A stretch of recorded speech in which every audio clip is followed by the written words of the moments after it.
Hello बच्चों। I hope आप लोगों का कल का एग्ज़ाम अच्छा हुआ होगा।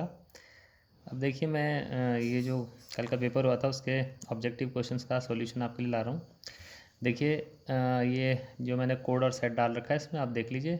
इसमें पहला क्वेश्चन दे रखा था 2 wires of same length and same area of cross section but of different material. अब सीधी बात है, डिफरेंट मटेरियल तो रेजिस्टिविटी ऑब्वियस सी बात है अलग अलग होगी। उन्होंने बोला सीरीज़ में कनेक्ट कर दिया, वो बोल रहे हैं कि इक्विवेलेंट रेजिस्टिविटी के बारे में बताइए। ये ऑप्शंस दे रखे थे। अब ज़रा देख लेते हैं कि आंसर कौन सा सही होगा।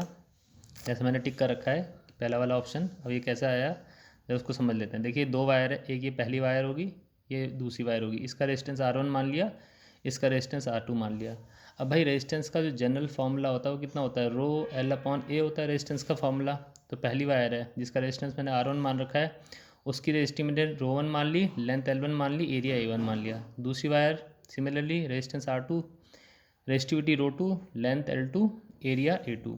लेकिन ये गिवन था कि दोनों वायर की लेंथ और एरिया क्रॉस सेक्शन सेम है, तो L1 L2 को मैंने बराबर L के ले लिया, इसी तरीके से A1 A2 को मैंने बराबर A के ले लिया।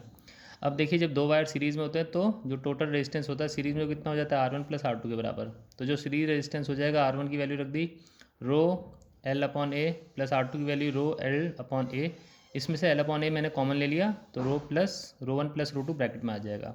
अब जो टोटल रेजिस्टेंस हो जाएगा इक्विवेलेंट रेजिस्टेंस, उसकी मैंने रेजिस्टिविटी को क्या लिख दिया, रो एस। और देखिए अब जो उसकी टोटल लेंथ हो जाएगी भाई, यहाँ से यहाँ तक की लेंथ L, यहाँ से यहाँ तक की लेंथ L, तो कितनी लेंथ हो जाएगी 2L। और एरिया ऑफ क्रॉस सेक्शन तो सेम ही रहेगा, तो area of cross section A है, तो L से L कैंसिल हो गया, A से A कैंसिल हो गया। अब ये 2 1/2 ऐसे नीचे चले जाएगा, तो जो इक्विवेलेंट रेजिस्टिविटी आ जाएगी कितनी हो जाएगी 1/2 रो 1 प्लस रो 2 आपकी इक्विवेलेंट रेजिस्टिविटी आ जाएगी। तो आई होप स्टूडेंट आपको समझ में आ गया होगा।